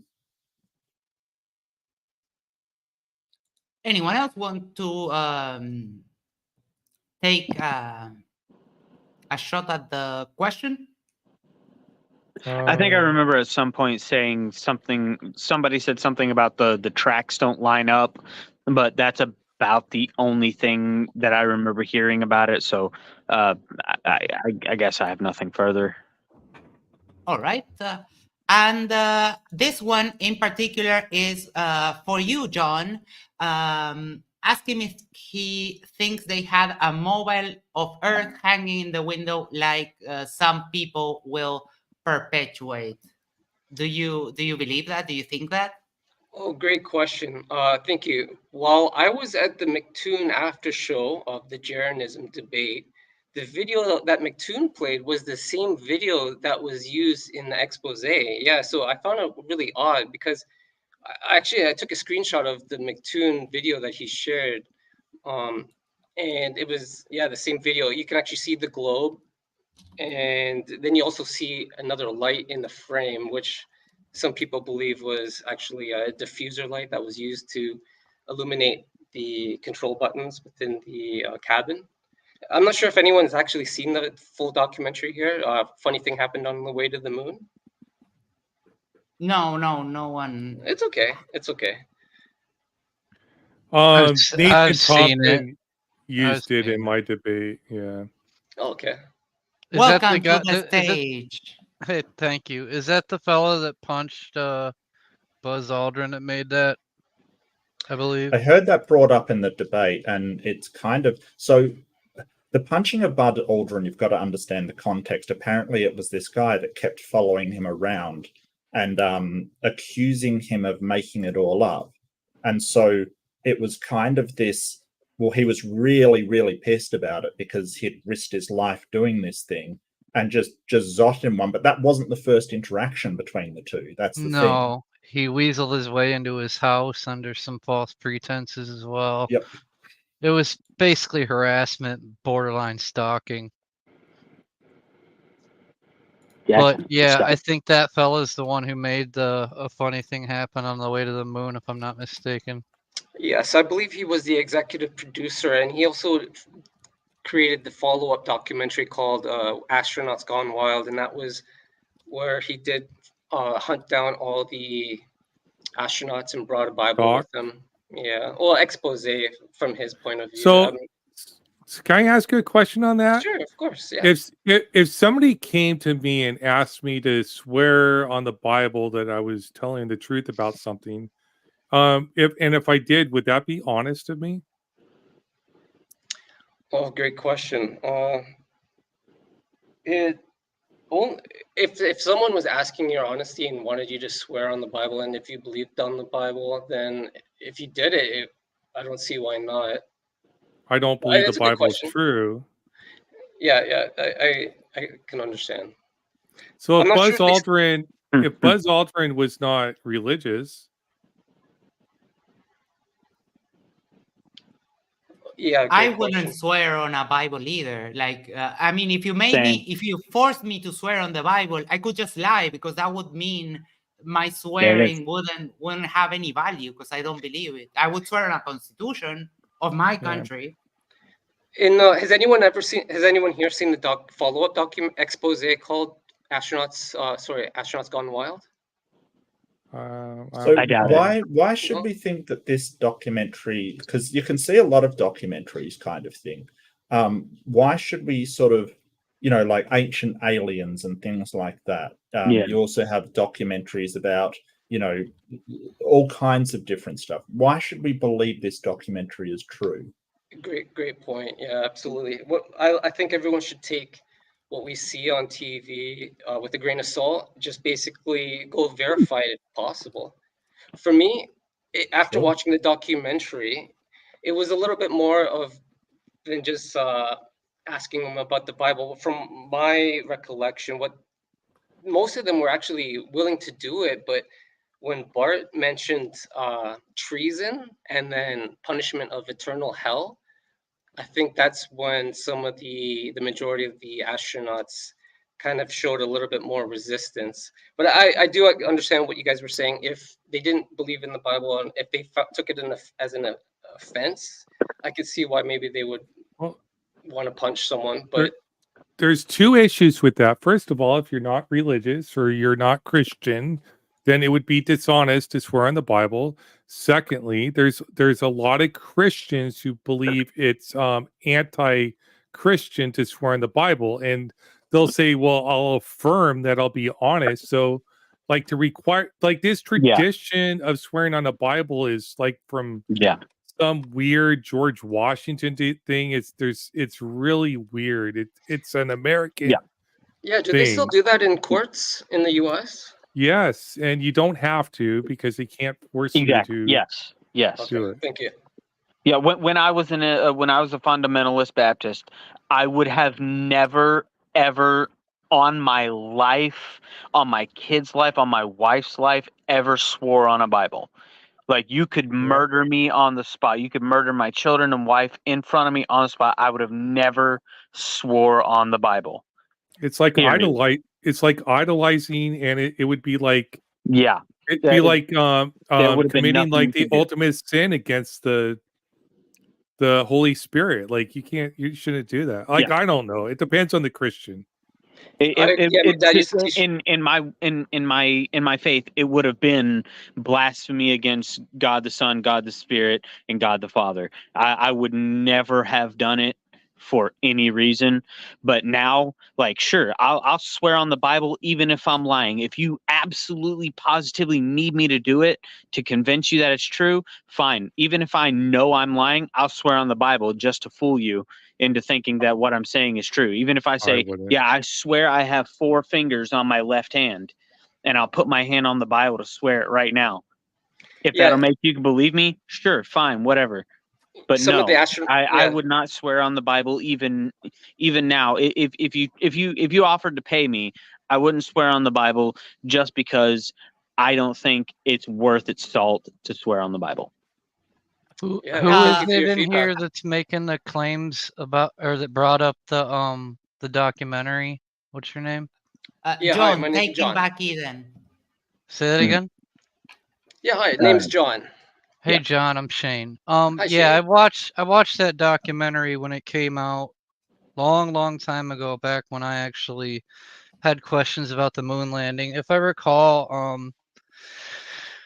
one of the larger points that they tried to keep going back to in that documentary was saying that, NASA says, science says that the Van Allen radiation belt, that humans can't survive going through that. I mean, that's just been debunked and refuted ad infinitum.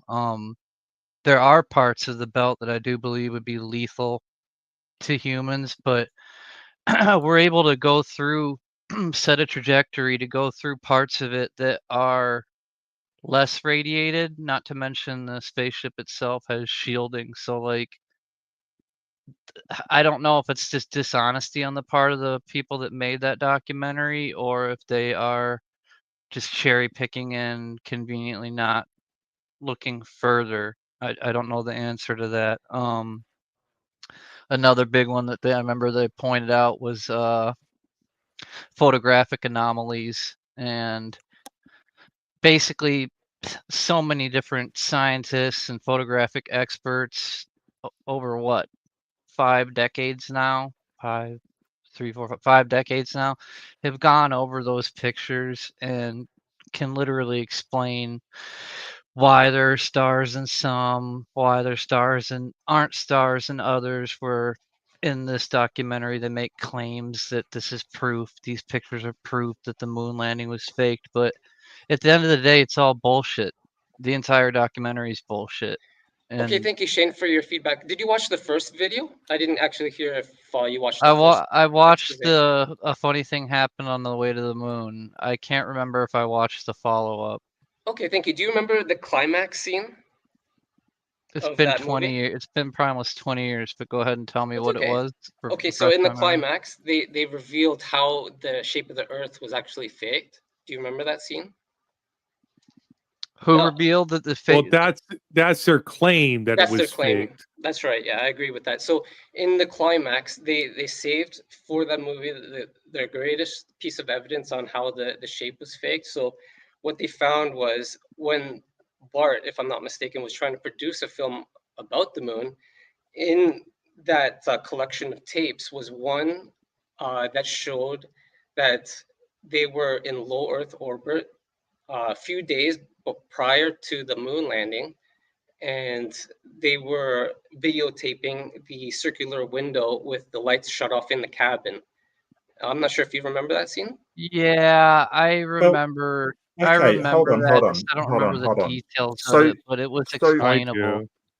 I Okay. guess my Yeah, go ahead, so I Mark. Go guess ahead, my Mark. my problem is that you sort of keep referencing this documentary, and none of us have seen it.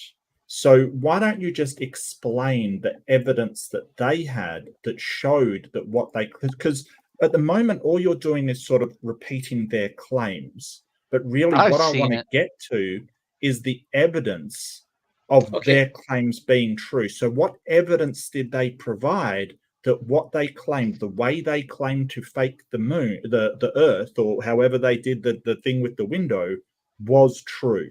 Yeah, so what happened, what was revealed in the climax of that movie was they showed the tapes that were sent to the producers and the team. And on that tape, they had several scenes where the light was turned off in the cabin, and that brought the light from the Earth into the cabin.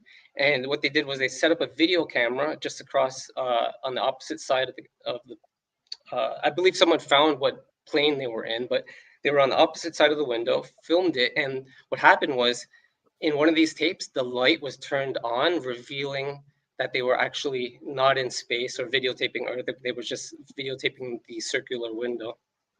Now, I have it on my I've, YouTube channel. That's the I've claim. Yeah, What's that's the the claim. evidence that that is actually true? Like, so what evidence did they provide that that was actually true? Well, there's the video evidence that they played for the expose. I So would they spend, had video evidence. yes. So can you? I can play it now if you'd obviously- like. Sure.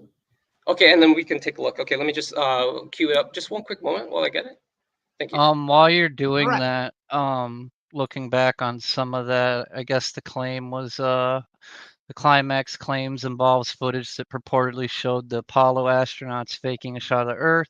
The claim is that the astronauts simulated a faraway view of Earth by turning off the cabin lights, using the circular window to create the illusion of Earth's distant view, and then revealing the ruse by turning on the cabin lights, which illuminated the spacecraft's interior and showed the Earth appeared larger and closer than previously depicted.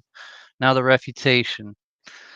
This claim has been thoroughly debunked. The footage in question was taken during Apollo 11's journey to the moon. What conspiracy theorists interpret as faking was actually a technique for getting a good shot of the Earth with the available camera technology.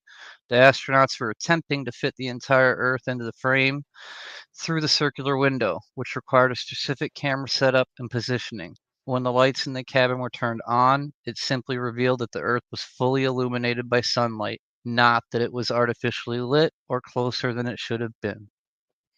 All right. Keep Thank on. you Yeah, for thank that, you. Shane. And Shane, give the One Matters Now membership. And while we give John time to pull up the footage, I'm going to read Robin Webster sends us a $5 message. This is for Max. Recovering from religions in need of Spanish-speaking agents. If you're interested, contact me. Great job, Ocean. You are a sadist.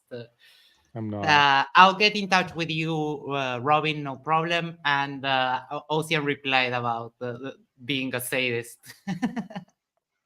Anything you want to tell Robin? Thank you for supporting us, Robin. You are a rock star. And also with the video, I'll let you go. But they say like somebody put their arms in between the video and the camera, but so the camera wasn't right up against the glass. Like there's all these claims about it. They've all been debunked and refuted. I prepared for the video arguments before because I've debated that topic before against Nathan Thompson.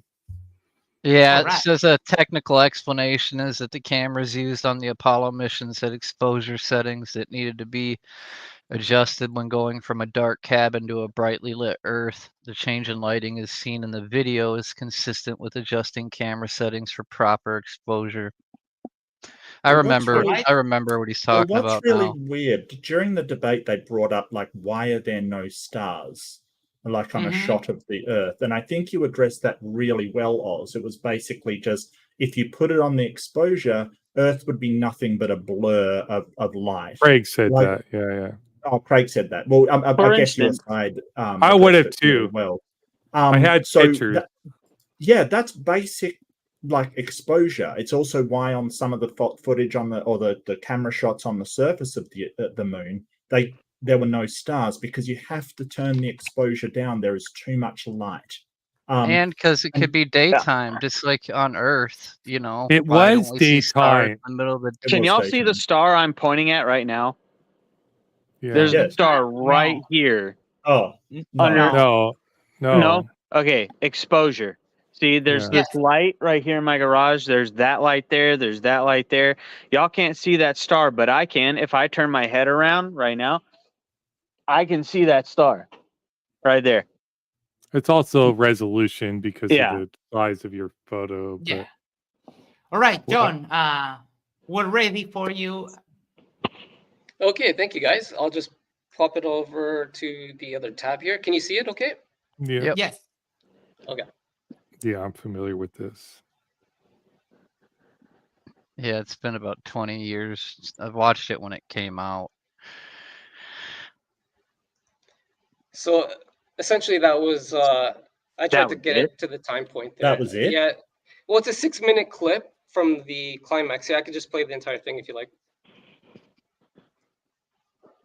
The Earth. Maybe can you actually speed it up? Yeah, great idea. Yeah.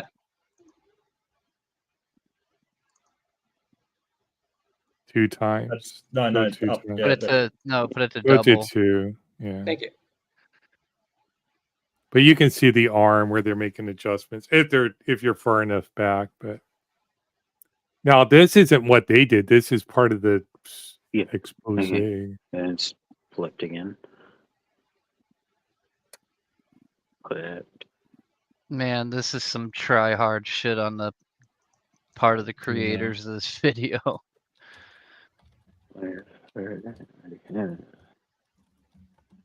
This was the video that McToon shared. Cool. I don't see anything that's something inside funny. the shuttle. Is that okay?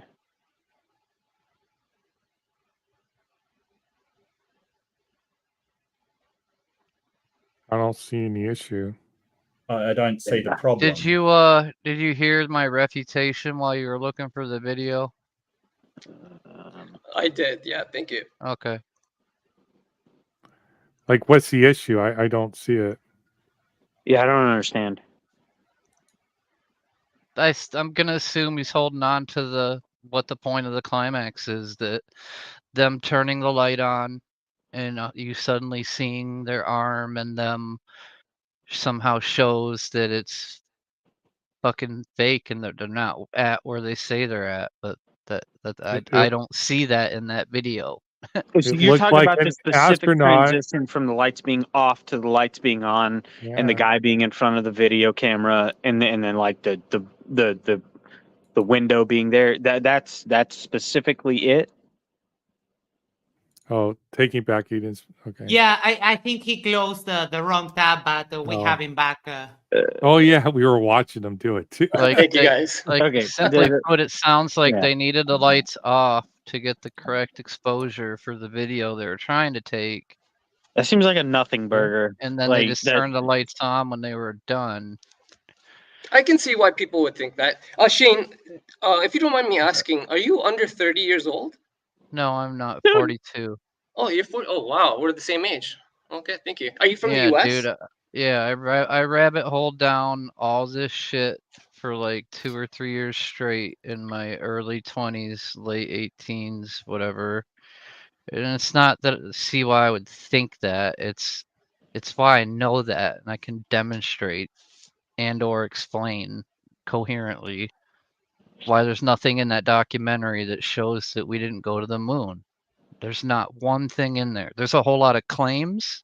So what But would you say to the other but people who claims by disagree? themselves don't mean anything. It's just words. I can say the Earth doesn't fucking Mhm. exist, and Well, it doesn't mean anything. it's because there's reasonable explanations for all those things that don't require a conspiracy. Like you see, like they'll say they're bubbles or whatever, but it's just ice sublimate Yeah, it's ice. sublimating. There's ice Yeah. sublimating off their the equipment, and they call them bubbles, but they're They're not going in moving like multiple bubbles. directions. Yeah, and Nathan Thompson tried to say, "What's this?" Why, no, it's not a air bubble underwater because I've swam in pools. Yeah, not Bubbles to don't mention do when that. you're swimming in a pool and you've got an oxygen tank on, there are a fuck ton of bubbles, not in a pretty consistent pattern that Yeah. I would say you could identify as a rebreather or whatever you want to call it. But nothing Well, I've ever rebreathers seen in don't have any bubbles. space. Oh, I'm sorry, just Bubbles go oxygen up. tank. Bubbles go up to the surface. They don't go. Yeah, they go in like one this. direction. They don't go sideways and like this. And They they go up. usually Yeah. go in plumes, right? When you breathe, Yeah. plume, Yeah. breathe out, plume. Well, I just want to sort of say thanks for sharing that Taken Back, Eden. I kind of find it really unconvincing that that's anything other than objects inside of the capsule and them trying to set it up. Like there's nothing sort of saying, hey, and then when it goes to bright, you can see objects inside of the capsule. I don't understand why it has to be this. I don't understand how the conspiracy links together that they're faking it. Okay, well, here's from In our an perspective. instant. Here's from our perspective. Let's imagine they really did try to get to the moon, and for whatever reason, they couldn't physically. So instead of just turning to the world and say, all right, we're not going to go, I think what happened was, if this is from a biblical point of view, the devil is actually playing a part in this. Well, I'm And it's- really sorry. I'm just going to interrupt you there. I don't believe in the Bible. It's okay. or the It's okay. devil, so- Just it's okay. But this Okay. is from the biblical point of view. Sure. From the biblical point of view, the devil is trying to undermine the Bible. So if he can do that, he can keep people away from God and the truth. That's just from the biblical standpoint, and I can expand on that in another time. But From the I'm sure Christian standpoint, right? Because like Issa brought up a good point earlier. I don't know if you were watching the pre-show, but Issa brought up a good point that it's a Christian purview that the devil exists, that the Jews in the Old Testament did not believe in the devil. oh yeah, I think I did catch a little. Did I bit of get that Thank right, you. Issa? Yeah, exactly. That's exactly what. Because that was a new thing to me, and I did not know that, and Issa taught me that here in the last few hours. All right, I have a couple of more super chats. IT Spin strikes again. By the way, you can do ELA on Earth pics and see stars. IT Spin, would you mind clarifying what ELA means for me, because I don't know about that? And Kango44 says, for $5, New Zealand from New Zealand says Dustin was the most dishonored nutter I have ever seen in a debate. And I have one extra question, but from I have a question. Yeah, go ahead. Can we go? I have a question. slower? What was with that? I'm the most famous person around the world internationally. God. Like, let's address the elephant in the That room. was insufferable. There was What'd this he guy say? who I've never seen before, never heard of him run before into today. him, but never heard of him, never even tangentially heard of Yeah. him. And he's Yeah. saying that he is like this force of nature that it, like, he was kind of saying, I am so important. And the election was NSA, lost because FBI, they EOD. like he made Was some that the claim Dara about fella? Or well, he made Narcissist. some claim about sort of the election being lost because of Oh, him. yes. It was Yeah. so Oh my weird. goodness. He's a I narcissist. don't know. That was Maybe. I have no nuts. idea. That was wild. That was absolutely wild. I think it's but I a do- lapsed. It's a lapsed light aperture, where you can get long exposures for stars. So he's saying you could do a lapsed light atmosphere of the sky and see stars. Uh-huh. No. Yes, he cleared that up for me because I hadn't heard of that before. Okay. I have another question I would like to pose for Joshua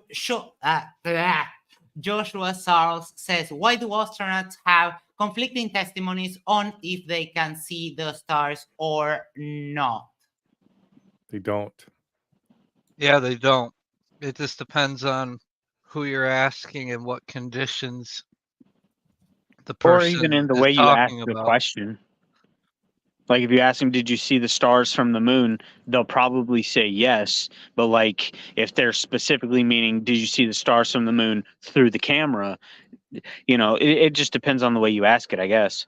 Yeah, where you ask it, where they were at, like if they're Yeah. in the space station and they're on the daylight side, like they're not going to see any stars. Same reason we don't see them in the middle of the day here, because the sunlight's brighter than the starlight. And they never went to the moon during the night. They always went during the day. Yeah. Makes sense. They probably wanted to Lunar see day. what the fuck they were doing. Yeah. So a day is like 14 hours or 14 days. A daylight's like 14 days. Sorry. Okay, we On have the one moon. final super chat and we're going to get ready to wrap it up. Kango 44, another $2 New Zealand. Dustin was deluded and mentally ill. And please, let's not do this. Let's not jump into insults. It's not fair for any side. We thank you for the super chat, but let's hold on insulting people in general. It doesn't matter. Let's have the discussion. Let's say that the ideas are wrong, but let's not insult each other, try to keep things civil. All right, let's go around the panel. Look, just to touch on that briefly, I don't think you should be sort of making mental health designations unless you're actually a medical professional that works in mental health. That's, And they would never do it from watching a debate on modern day debate because, first of all, they wouldn't know it was performative. Second of all, it would be malpractice to do it if they're not your patient. And thirdly, what you're doing is very, very unscientific. It's like lacking any type of rigor. You shouldn't do that. Yeah, but definitely something was wrong with his claims. His claims definitely there was something wrong there. Yeah. Yeah, I might have called him crazy once. I think maybe I can't remember, but Kango, I might have said his claims were crazy. Another $2 New Zealand. It's not an insult; it's an observation. Yeah, but I don't think it adds to the conversation. Let's just try not to make that kind of judgment. And we'll go around the panel. Give a Sorry, to be fair, I'll be devil's advocate on just this one occasion for this. If that guy was claiming that like elections were lost or won because of him, and basically he can storm into a nation and destabilize a government with him and his fucking beer pals, then something's going on upstairs. But yeah, no need for insults. So Yeah, let's That call could it just off. be narcissism, dude. That doesn't Yeah. mean he's like Delusions of crazy. grandeur. Yeah. Yeah. All right, Wait, let's go is- around. Sorry, go ahead, Max. Sorry. Let's go around the Narcissism is not a mental illness. So Yeah. Let's Not go on its around, own. and I'm going to start with John. Yeah, it Give is. not on its final- own. Just No, narcissistic personality disorder is a. Never mind. Just Nar- go on. Just Let's, you know what I'm talking about. Narcissism on its own is not. Yeah, I Let's, think you guys raised all great points. Yeah, thank you, Max. Let's give our final thoughts on the debate. Let's try to keep it short and sweet so we can end the show. It's pretty late for me and I have to work tomorrow morning. John, take it away. Final All right. thoughts. Thank you, Oz, for being there. I think you did a great job considering. I also thank everyone here allowing me to share my point of view. If I'm wrong, I really hope you can forgive me if I'm right, I forgive all those involved. And I hope to chat with you all in the future and hear more of your point of views. Thanks, guys. Thank you for coming on the stage for the first time. You've been a fan for quite some time, and just know that you're a very appreciated member of the audience, and you're invited to hang out with us anytime. Thank you for coming today. Shane, final thoughts before we go to bed. Yeah, awesome job hosting the after show, Max, as usual. You fucking rock. Ozian, great job also as usual. Did a lovely job of not losing your collective shit, which I probably would have. So kudos for that, my friend. I think you're mischaracterizing my performance. I lost my collective shit a couple times. Oh, I mean, maybe for your debate face on live stream, but I would say I've seen you lose your collective shit, and that wasn't it. But I feel you. Isa, final thoughts. What a doozy. I think that's. I think it's what I would say in a nutshell. I'm glad we had this conversation. I do think that it's important that we do need to conversate and understand that people have different ideas, and this is why we have these debates. It's not really about just proving the case. I think the case proves itself. I think it's about advocating for freedom of speech. So I'm really glad we have freedom of speech, and that's where I land. Thank you so much. Top Dog, final thoughts before we go and close the show? Everybody needs to watch the episode of Mythbusters about moon landing, and about earlier about the hoax side. Dustin brought up is the perfect Earth with timing and everything. They forgot about leap years and how it's like 6 hours every year. Not perfect even then. And it's That's like a very so many good point, things. yeah. Star Talk had one a couple of days ago about leap years. Thank you very much. Rodney, tell me more. Final thoughts? Man, I was really hoping that Austin Whitsitt would show up here because he was talking some mighty mean stuff, and I had the math and everything to show him how he didn't know what he was talking about and all this other stuff about the communication. I was so ready for that. I even have it still on my clipboard. I was gonna paste it in the private chat and read it off. Oh man, it was gonna be fun, but no, I guess like the last time we talked about flat Earth stuff, and I don't want to steal Dr. J's thunder if this is going to be his response as well. I don't feel like anything new was added from the flat Earth side. I really don't. I didn't hear anything that I haven't heard before from them. And I guess the same thing is kind of true of the globe side in refutation of those exact same points that I've heard a million times. The same refutations have been brought up, and it's tiring a lot of the times to hear the same things over and over again and to hear the same rebuttals over and over again, and you know them by heart by this point. but I do enjoy hearing the different ways that different people bring them up. The way that Ozzy and Craig coordinated and brought up their points, especially in opening, and the way they stayed on top of it through the whole debate. I enjoyed hearing the way they brought it up, but again, nothing new really has been added. There's nothing new that I can really take away from it. So I don't know if there's anything left to say about flat Earth versus globe, but it's going to continue, and I guess I'll continue to punish myself and listen to it. Thank you very much, Mark. Final thoughts? Yeah, so this was an absolute. Oh, this debate. It was just yelling, screaming. It wasn't a debate. It was more just an argument out of control. And quite frankly, it's probably mostly Ross's fault that was the case. But, I'm not going to lay the blame entirely at him. Again, I think with this one, it really did show from Dustin's point of view, sort of the problems with evaluating the scientific world on faith. He sort of had this idea that this has to be the case because it is faith. And I don't see that as a very convincing argument. There's plenty of people that have faith in God and religion, but don't think that the earth is flat. And it seems to be a faith-based position from them. I think that all in all, I'll say again, Ozian, I'm amazed you didn't lose it more. That was absolutely dreadful from the other side, and sort of trying to suggest you're some sort of evil creature because you are simply you have evidence for the shape of the earth and the moon landings, which is just ridiculous. I'm amazed you didn't lose it more.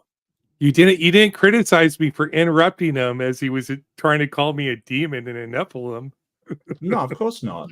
Look, so I get that sometimes, when it turns into a dumpster fire, there's going to be interrupting both ways kind of thing. I get that. There's sometimes no other way to deal with it. If the moderator isn't going to stop the interruptions, you're kind of left with very little choice. And I get that. I totally understand that. I was disappointed in Ryan's handling of it. But having said that, it was, Ross is almost impossible to moderate. He doesn't listen at all. Like, he doesn't listen to the moderator. He doesn't listen to anybody else. He just runs his mouth all throughout the debate. And I don't get why he gets back on modern day debate, to be honest with you. But it's their choice. Maybe entertainment value or whatever. But wow. Thank you, Mark. Dr. J, final thoughts? Yeah, I kept my main thought on this whole debate, other than I hope we get some better debates from MDD. It's really this. They have this really good trick. I feel like it's a trick. The government's lied to us before, right? We all agree with that? Cool. Has the government lied to us? Yep, we're all in, right? So now, if I can relate anything to the government at all, I can just say it's a lie. If it relates to the government in any way, I can dismiss it out of hand. And it's very, very easy to relate almost everything to the government in some way. And I think Oz tried to, do a good job of, demonstrating some things that didn't have anything to do with the government. But this trick is really, really good. They get to throw away 90% of the evidence because they just say, "Oh, touch the government, therefore I'm done." And I think it's a trick, right? It's like, well, you have to evaluate the evidence. It's not like I've caught Ozian in a lie once. Now I get to ignore every evidence he ever brings for all history in time, right? And so I don't think that trick is good, but it's very, very effective. I mean, they almost laugh if you bring up anything related to the government at all, because obviously the government's lied to us. And I think that once they get into this mindset, they can just throw 90% of all the arguments away. And I think it's a pretty awesome trick and super effective, even though I don't quite agree with it. And I'm also very curious to learn whether flat earthers in general think the government's super competent or idiotic. I can't quite tell which one it is. Are they awesome because they've had this super good cover up, which would be super hard to do, and they've convinced almost the entire world population that there's I mean, this is killer awesome. or are they complete idiots? Because usually when they talk from this really. I'm not sure which one it is. They're either totally awesome or complete idiots. And seems like from the same people I hear both. So I'd be really interesting to hear which one it is. Anyway, those are my thoughts. I think the 90% throwing away the arguments thing's the most important thing I thought of for the night. So that is a really good way to put it, Dr. J. Billy, final thoughts before we close out the show. All right, Oz, good job today. Like I said earlier, I mean, I have a different tolerance with people, so I would have lost my cool a lot earlier in the debate from the circular arguing that I was hearing, the same old talking points. And I think Dustin would be the type of person, like he claims to be writing articles and a reporter. He would cite his own article as evidence. That would be sufficient for him because he wrote it and he is special. And can I ask, taking back Eden, a question here, or maybe even people in the chat that are flat earthers, how is the moon cold light, or do you think it's a plasma? I'm not sure about this. And you think that's in the firmament, like Dustin said? Because you're religious too, I believe. Or maybe John, if you want to answer, let's try to keep it short and sweet, please. Yeah, hi, thank you. I haven't actually looked into it too much, but I plan on spending some time looking into it further. Do you have any thoughts? Well, actually, I believe I already know your position, so it's okay. Yeah, it's all right. I'm a Canadian too, so it's all right, man. I just if West I Coast. can, awesome. If I can give you a little insight, they sometimes take pictures with not the appropriate gear, and they say that it looks translucent. But if you have the proper telescope and the proper camera hooked to it, the moon is absolutely, unequivocally solid, and the craters have shadows, and it's an actual object that is floating there in space. When you use the right gear, it works. But all of these pictures that you see that it's kind of flimsy or transparent or something like that, it's usually because they don't have the proper equipment for the picture. Oz, final thoughts before we close the show out. Yeah, I feel like I spent all this time like working on this PowerPoint presentation, right? And then we choose to go to the moon in this decade and do the other things, not because they are easy, but because they are hard. Like all this video editing, all the presentation and write-up I have, because I clear slides. I took classes on how to clear slides. Like all this write-up, like all the pictures, video edited. Same type, we're go, flight. Okay, we're go. We're go, same type, we're go. Flight Shadow right on, real good. 2,000 feet. And then the Nixon phone call. All the people on this earth are truly one. One in their pride in what you have done.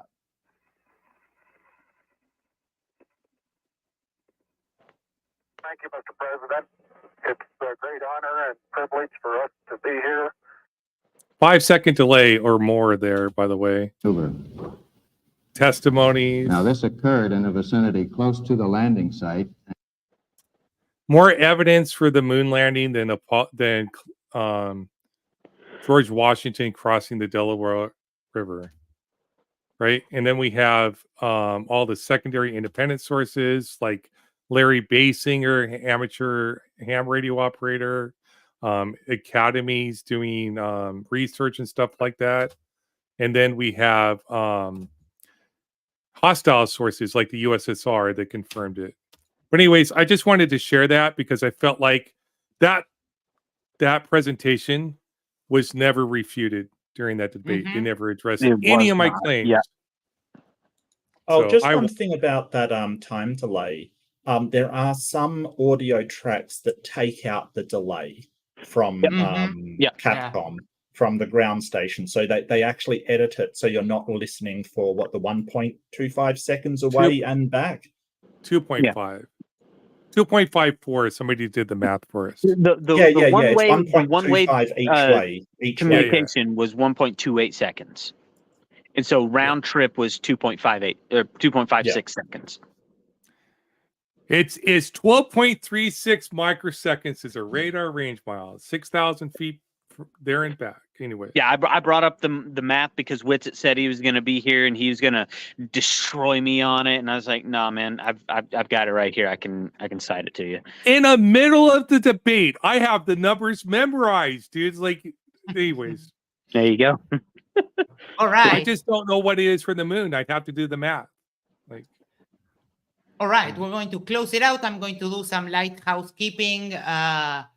Tomorrow, Oz is running a show on the climate crisis, and the subtitle for that is "This is Serious." If you're interested, it will be tomorrow, 8 p.m. Eastern.